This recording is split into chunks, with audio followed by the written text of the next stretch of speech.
The smoke rising from Mount Moriah could be seen for miles, a thick black pillar signaling the death of an era. The year was 586 BCE. Inside the city walls, the agonizing screams of starvation had finally been replaced by the brutal sounds of slaughter. But the true tragedy wasn't just the fall of Jerusalem, it was the desecration of the absolute center of the Israelite universe. Solomon's Temple. For 4 centuries, it stood as an architectural miracle, gleaming with so much gold that it blinded onlookers under the Middle Eastern sun. It was the dwelling place of God on earth. Yet the Babylonians were tearing it apart, stone by stone. How did the most sacred sanctuary in the ancient world become a slaughterhouse? Who was the king arrogant enough to wage war against the divine, and what drove his relentless obsession with Judah? To comprehend the magnitude of this destruction, you first have to understand the geopolitical, terrifying force that was the Neo-Babylonian Empire. At the helm was Nebuchadnezzar II, a military genius with a thirst for monumental architecture and absolute global dominance. He wasn't just a king. In the eyes of his people, he was a living extension of the god Marduk. From his capital in Babylon, a city of staggering wealth with its towering ziggurats and impenetrable walls, Nebuchadnezzar looked westward. The Levant was a crucial strategic corridor, a land bridge connecting the wealth of Mesopotamia to the riches of Egypt.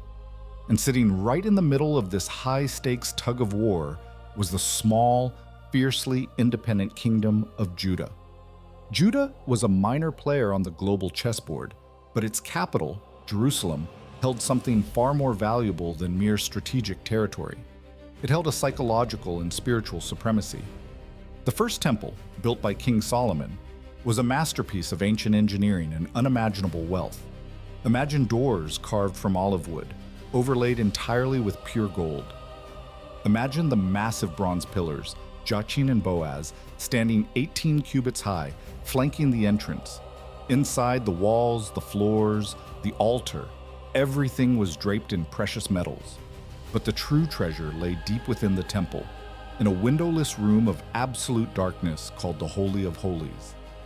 Inside this room sat the Ark of the Covenant, a wooden chest plated in gold, containing the original stone tablets of the 10 Commandments. It was the physical manifestation of God's presence on earth. No one was allowed to enter this room except the high priest, and even he could only do so once a year on Yom Kippur. The belief among the people was absolute. God resided here, and therefore the city was invincible. No army could ever breach the walls of Jerusalem because the creator of the universe would not allow his house to be defiled. But Nebuchadnezzar was a man who bowed to no foreign god. By 605 BCE, he had crushed the Egyptian army at the Battle of Carchemish, firmly establishing Babylon as the undisputed superpower of the ancient Near East. The kingdom of Judah, ruled by King Jehoiakim, quickly realized the shifting tides of power and submitted to Babylonian rule, paying heavy tribute to keep Nebuchadnezzar's forces at bay. For a few years, an uneasy peace held, but geopolitical loyalty in the ancient world was fragile. Whispers of a resurgent Egypt tempted Jehoiakim. He made a fatal miscalculation. Believing that Egyptian forces would back him, he stopped paying tribute to Babylon and openly rebelled. Nebuchadnezzar's response was swift and devoid of mercy. He didn't just send an army, he sent a message. In 597 BCE, Babylonian forces besieged Jerusalem. Jehoiakim died during the siege, leaving his young son, Jehoiachin, to face the wrath of the Babylonian war machine. The siege was short-lived. Realizing the futility of resistance, the young king surrendered. Nebuchadnezzar stripped the city of its elite. He deported the king, the royal court, the skilled craftsmen, and thousands of the best and brightest of Judah back to Babylon. This was the first wave of the Babylonian exile. To ensure compliance, Nebuchadnezzar installed Jehoiachin's uncle, Zedekiah, as a puppet king on the throne of Judah. The Babylonian king took vast amounts of treasure from the temple, but crucially, he left the structure standing. He left the city wounded but alive. It was a warning, a demonstration of absolute power.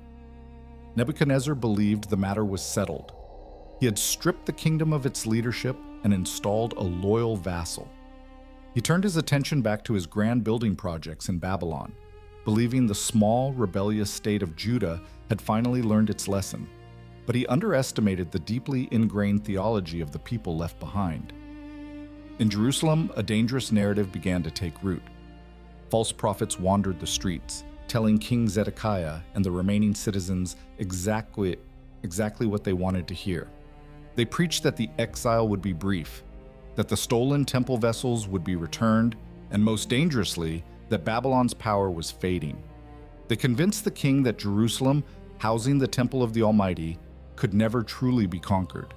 It was a fatal delusion fueled by religious fervor and misplaced nationalism. Right in the middle of this rising tension was the prophet Jeremiah, a lone voice screaming into the void, warning Zedekiah that rebellion against Babylon was a suicide mission, that the destruction of the city was not just a political inevitability, but a divine decree. Jeremiah warned that God would use Nebuchadnezzar as an instrument of judgment against Judah's own corruption and idolatry. He walked the streets of Jerusalem wearing a wooden yoke around his neck, visually demonstrating the submission required to survive. "Serve the king of Babylon and live," he pleaded. But his words fell on deaf ears. King Zedekiah, weak-willed and heavily pressured by his pro-Egyptian nobles, made the ultimate devastating choice. In 589 BCE, despite witnessing the sheer terror of Babylon just a decade earlier, Zedekiah forged an alliance with Pharaoh Hophra of Egypt and openly revolted against Nebuchadnezzar. When the news reached Babylon, Nebuchadnezzar didn't just see a political rebellion, he saw a personal betrayal. Zedekiah had sworn an oath of loyalty in the name of his own God, and he had broken it. This time there would be no leniency. There would be no partial deportation. The Neo-Babylonian war machine mobilized with one singular, terrifying objective: the total and utter eradication of Jerusalem. The countdown to the darkest day in ancient Jewish history had begun, and the magnificent Temple of Solomon was sitting squarely in the crosshairs. The siege of Jerusalem did not begin with a grand, cinematic clash of swords. It began with an eerie, suffocating silence. In the winter of 588 BCE, Nebuchadnezzar's vast army surrounded the city, cutting off every road, every trade route, and every water source. They didn't need to storm the walls immediately. The Babylonian strategy was far more brutal. They would simply wait for the city to eat itself alive. They constructed massive siege works, wooden towers that loomed over the limestone defenses, casting long, terrifying shadows into the streets of Jerusalem. Day and night, the Judean defenders looked out to see a horizon filled entirely with the campfires of their executioners. The psychological warfare was relentless, designed to break the mind long before the body gave out. Inside the walls, the atmosphere rapidly degenerated from defiant panic to absolute unspeakable horror. Jerusalem was severely overcrowded. Thousands of refugees from the surrounding countryside had fled into the capital for protection when the Babylonian war machine first rolled into Judah.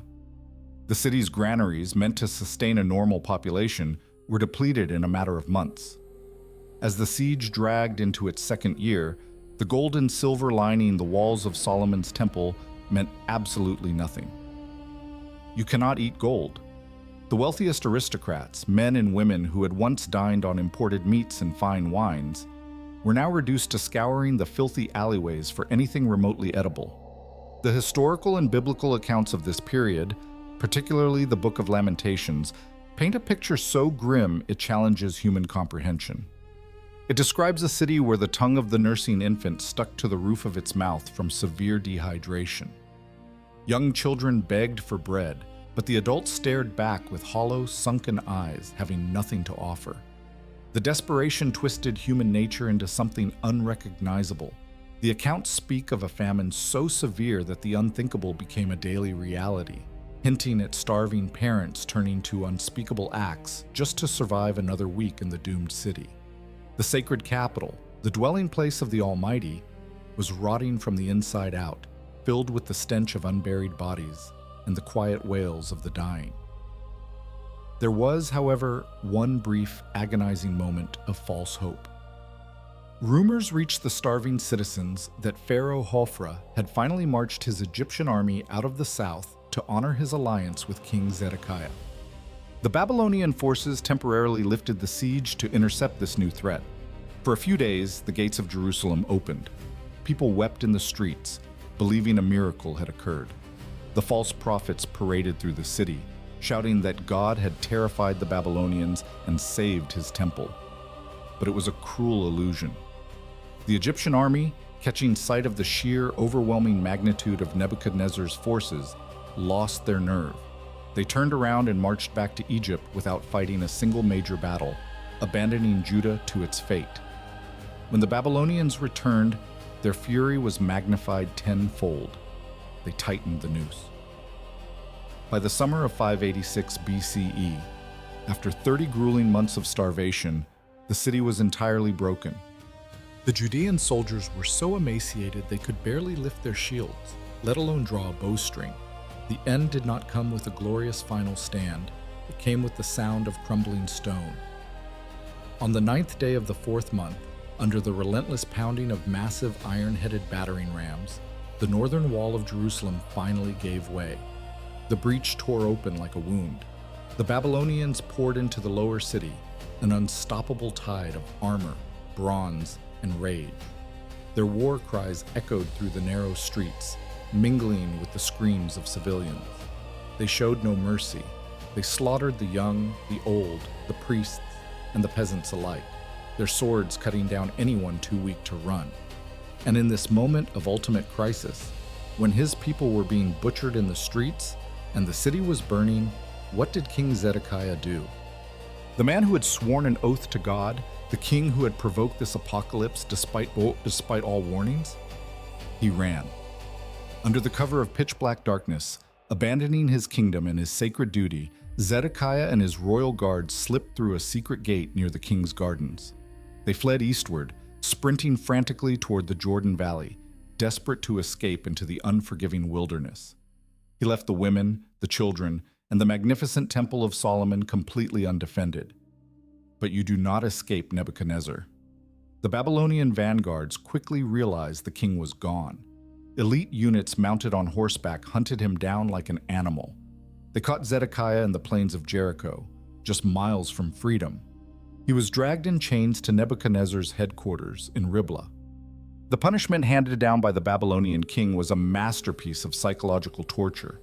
Zedekiah was forced to his knees. His sons, his entire bloodline, were brought before him and executed one by one while he was forced to watch. And the very moment the last son hit the ground, Babylonian soldiers gouged out Zedekiah's eyes. The murder of his children would be the last thing he would ever see, permanently burned into his mind before he was hauled away in bronze shackles to die in a Babylonian dungeon. With the king neutralized, the army annihilated, and the city drowning in its own blood, a heavy, terrifying silence fell over the ruins of Jerusalem. Nebuzaradan, the captain of the Babylonian guard, now stood at the center of the conquered city. He slowly turned his gaze toward Mount Moriah. There, rising above the smoke and the slaughter, completely untouched and gleaming defiantly in the sunlight, stood the ultimate prize, the Temple of Solomon. The house of God was now entirely at the mercy of an empire that knew no restraint. The command was given, and the Babylonian imperial guard marched up the limestone steps of Mount Moriah. They were exhausted, their armor dented and smeared with the blood of a 30-month siege, yet their eyes were fixed on a structure of unparalleled, pristine beauty. Nebuzaradan, the captain of the guard, did not look at the Temple of Solomon with religious reverence. To a Babylonian general, foreign gods were merely defeated entities, and their temples were nothing more than imperial quarries waiting to be harvested. As they breached the outer courtyards, the sheer scale of the wealth before them brought the invading army to a halt. In the ancient world, to sack a temple was to prove the superiority of your own gods. But the logistics of this particular plunder were staggering. Standing right before the entrance were Joshin and Boaz, two colossal pillars of solid bronze, each towering nearly 30 feet into the sky. They were not just structural supports, they were masterpieces of Israelite artistry, topped with intricate bronze networks of pomegranates and lilies. The Babylonians didn't just knock them down, they brought in military engineers. For days, the air around the sacred mount echoed with the deafening metallic shrieks of iron axes and heavy hammers smashing against the holy bronze. They broke the pillars into thousands of jagged pieces, just to make the metal manageable enough to load onto wagons for the long journey back to Babylon. But the pillars were only the beginning. Inside the courtyard sat the Bronze Sea. It was a massive circular basin of cast metal, 15 feet across, resting on the backs of 12 life-sized bronze oxen. For 400 years, the priests of Judah had used this enormous reservoir for their ritual purifications. The Babylonians shattered it entirely. The Book of Kings specifically notes that the sheer weight of the bronze taken from the temple was beyond calculation. No scales in the ancient world could weigh the destruction. It was an industrial-scale erasure of a nation's sacred identity. Then, they moved to the sanctuary itself. The Babylonians hacked through the heavy, gold-overlaid doors of Lebanese cedar. The scent of ancient, burning wood began to mix with the metallic dust of the courtyard. As they stepped into the main hall, the Hekal, they entered a room entirely bathed in gold. They stripped the 10 golden lampstands, the menorahs that had burned continuously for centuries. They took the golden tables of showbread, the golden bowls, the censers, the tongs, and the pure silver vessels. Every surface that gleamed was violently pried off the walls and floors with iron crowbars. The house of God was being systematically flayed alive. But every soldier, every priest, and every surviving Judean watching from afar knew that the true prize was not in the main hall. It was further inside.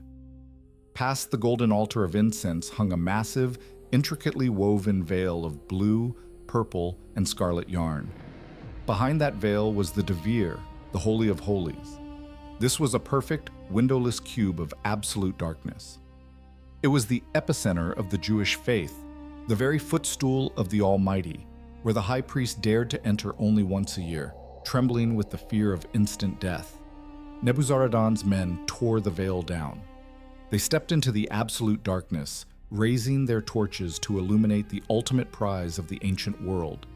They expected to find the ultimate idol, a statue of the Judean god, or at the very least the legendary Ark of the Covenant, the gold-plated chest containing the original stone tablets of the 10 Commandments, supposedly holding the power to level mountains and part seas. But as the torchlight flickered across the gold-plated walls of the inner sanctum, they found nothing. The room was completely, utterly empty. The Ark of the Covenant, the most sacred artifact in biblical history, the singular object that Nebuchadnezzar would have prized above all the gold in Jerusalem, was gone. It had vanished without a single trace. To this day, the disappearance of the Ark remains one of the greatest unsolved mysteries in human history. Did the prophet Jeremiah hide it in a cave on Mount Nebo before the Babylonians arrived? Did King Josiah foresee the destruction decades earlier and bury it in a secret labyrinthine vault deep beneath the Temple Mount? Or did a rogue group of priests smuggle it out of the city in the dead of night, carrying it all the way to Ethiopia? The Babylonians scoured the ruins, interrogating the surviving priests, torturing the temple guards. But the Ark had simply evaporated from the historical record. Frustrated, terrified by the empty room, and operating under Nebuchadnezzar's absolute mandate of total destruction, Nebuzaradan gave the final, devastating order. If they could not have the heart of the temple, no one ever would. Torches were thrown into the holy sanctuary. The ancient cedar wood of Lebanon, dried by centuries of desert heat, caught fire instantly. The flames roared upward, engulfing the magnificent structure. The heat grew so intensely horrific that the remaining gold plating on the roof and walls began to melt, running like liquid fire down the limestone blocks, seeping into the cracks of the foundation. The smoke blotted out the sun over Jerusalem.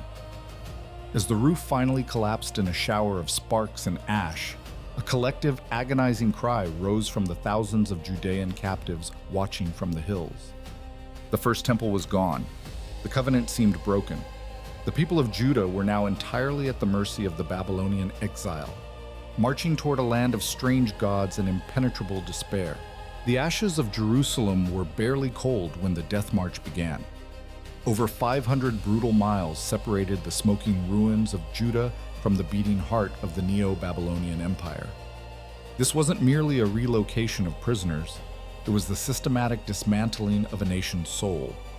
Thousands of Judeans, the royalty, the priests, the skilled craftsmen, and the terrified commoners were chained together, driven like livestock across the unforgiving, sun-scorched expanse of the Syrian desert.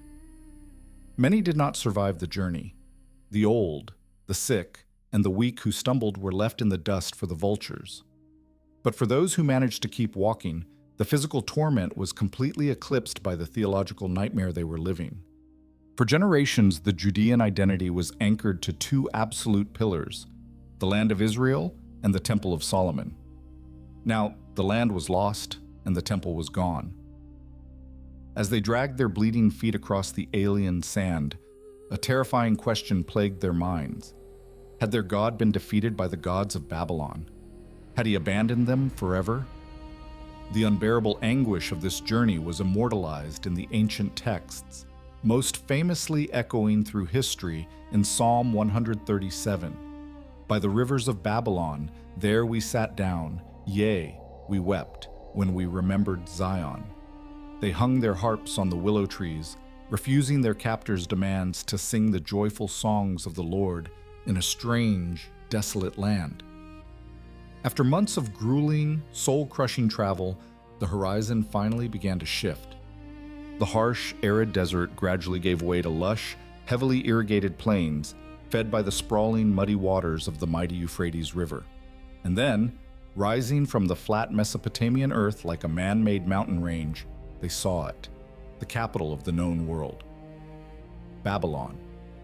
If Jerusalem was a city built on faith, Babylon was a metropolis built on absolute, unadulterated power. Nothing in the Judean experience, nothing in their wildest imaginations, could have prepared them for the sheer crushing scale of Nebuchadnezzar's masterpiece. The outer defensive walls were so massive, so incomprehensibly thick, that the Greek historian Herodotus later claimed 4-horse chariots could easily race past each other on top of them.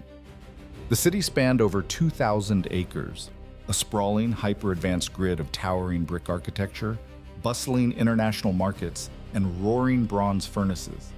The Judean captives, starving and covered in the filth of the desert, were herded toward the main ceremonial entrance of the city, the legendary Ishtar Gate.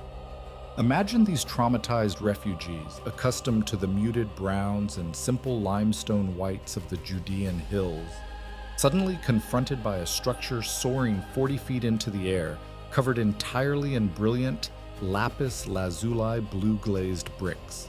The gate was a towering masterpiece of psychological intimidation.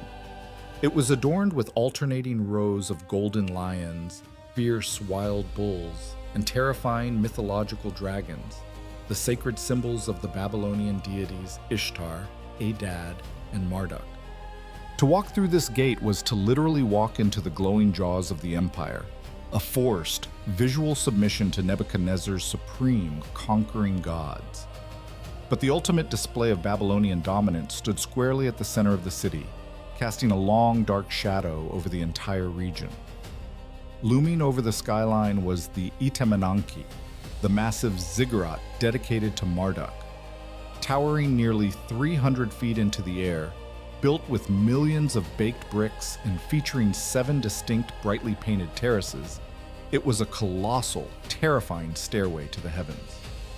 To the Judean captives staring up at this architectural monster, it was a chilling, real-life echo of the biblical Tower of Babel, a monument to human arrogance and boundless imperial hubris.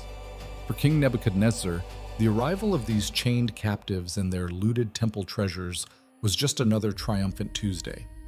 He had conquered dozens of nations and stripped 100 temples. The sacred golden vessels of Solomon's temple, the censers, the bowls, the holy implements so sacred that a Judean priest would die of fright if he handled them incorrectly, were casually dumped into the sprawling treasury of the god Marduk. It was the ultimate calculated insult. By placing the vessels of Yahweh at the feet of Marduk, Nebuchadnezzar believed he had definitively proved that the God of Israel was just another minor, defeated regional deity, swallowed whole by the Babylonian war machine. Nebuchadnezzar returned to his opulent palaces, walking among his legendary hanging gardens, ruling over an empire that seemed utterly, permanently invincible. He was the King of Kings, the undisputed master of the earth, the head of gold in the prophecies of the ancient world. But the God of the exiles was not dead. He was not defeated, and he had not abandoned his people. Within the glittering, impenetrable walls of Babylon, a divine countdown had already begun, not just for the fate of the empire, but for the very mind of Nebuchadnezzar himself. The arrogance of the king had reached the heavens, and it was about to meet a terrifying supernatural humbling that would echo through eternity. 12 months. That is all the time it took for the absolute peak of human arrogance to meet the wrath of the divine. King Nebuchadnezzar was walking on the flat, magnificent roof of his royal palace in Babylon. He looked out over the sprawling metropolis, the smoke rising from 1,000 bronze furnaces, the gleaming blue. The voice declared, "This is what is decreed for you, King Nebuchadnezzar. Your royal authority has been taken from you." What happened next is one of the most bizarre and terrifying psychological collapses recorded in ancient history. Instantly, the most powerful man on the planet lost his mind. Modern psychiatrists refer to this exceedingly rare condition as clinical boanthropy, a psychological disorder in which a human being genuinely believes they are a cow or an ox. But to the ancient world, this was a direct, terrifying plague from the god of the Judean captives he had enslaved. Nebuchadnezzar was violently driven away from human society. The king who had dined on the finest imported delicacies and drunk wine from the stolen golden vessels of Solomon's temple was now crawling on his hands and knees in the dirt. He ate grass in the fields like cattle. He was completely exposed to the elements. The ancient texts describe his physical degradation in horrifying detail. He lived in the wild for 7 years until his hair grew as long as the feathers of an eagle, and his nails became like the sharp, twisted claws of a bird. The conqueror of Jerusalem, the destroyer of God's house, had been reduced to a mindless, grazing beast. It was the ultimate cosmic humiliation. For 7 long years, the Neo-Babylonian Empire functioned in a state of quiet, terrified suspension, hiding the madness of their god-king from the rest of the world. And then, just as suddenly as the curse had fallen, it lifted. At the end of the prophesied time, Nebuchadnezzar raised his dirt-caked face toward heaven. His sanity, rushing back like a tidal wave, brought with it a crushing realization of his own insignificance. The man who had demanded that the entire world bow to his golden statues now bowed to the god of his captives. He issued a decree that echoed throughout the empire, praising and exalting the Most High God, acknowledging that his dominion is an eternal dominion and his kingdom endures from generation to generation. The god of the destroyed temple had conquered the heart of the destroyer. Nebuchadnezzar was restored to his throne, but the golden age of Babylon was entirely over. Just a few decades after his death, the seemingly invincible Neo-Babylonian Empire crumbled into dust. In 539 BCE, Cyrus the Great of Persia conquered Babylon without even fighting a major battle. He simply diverted the Euphrates River and marched his troops right under the impenetrable walls. Cyrus, acting as an instrument of a different kind, issued a shocking decree. He allowed the Judean exiles to return to their homeland. He even returned the stolen silver and gold vessels that Nebuchadnezzar had looted. The captives walked back across the desert, this time not in chains, but in triumph. They returned to the ashes of Jerusalem, and against all odds, they rebuilt the temple. The faith of Judah had survived the ultimate stress test. It had outlived the empire that tried to erase it. But when the second temple was finally completed and the priests entered the Holy of Holies to consecrate the sanctuary, they were met with a haunting reality. The room was empty. The Ark of the Covenant never returned. The physical throne of God was gone, forcing the people to realize that the divine presence couldn't be confined to a wooden chest or a building made of stone. The loss of the Ark transformed the Jewish faith from a localized temple cult into a resilient global religion built on text, community, and an unbreakable spirit. We started this journey asking how the most sacred building on earth could be reduced to ashes. The answer is that empires rely on bronze, blood, and arrogance, but true resilience lies in the unseen. Nebuchadnezzar burned the temple, but he couldn't burn the covenant. But that still leaves us with the ultimate historical cliffhanger. The golden vessels were returned, but the most powerful artifact in human history completely vanished from the face of the earth. Where is the Ark of the Covenant? Is it buried deep in a collapsed tunnel under the dome of the rock? Was it smuggled to a heavily guarded chapel in Aksum, Ethiopia? Or is it sitting in a government warehouse, completely forgotten? Drop your wildest theories in the comments below, because I read every single one of them. If this deep dive into the dark corners of biblical history changed your perspective, hit that subscribe button and turn on notifications. The ancient world is full of buried secrets, and we are just getting started. Stay curious, and I'll see you in the next one.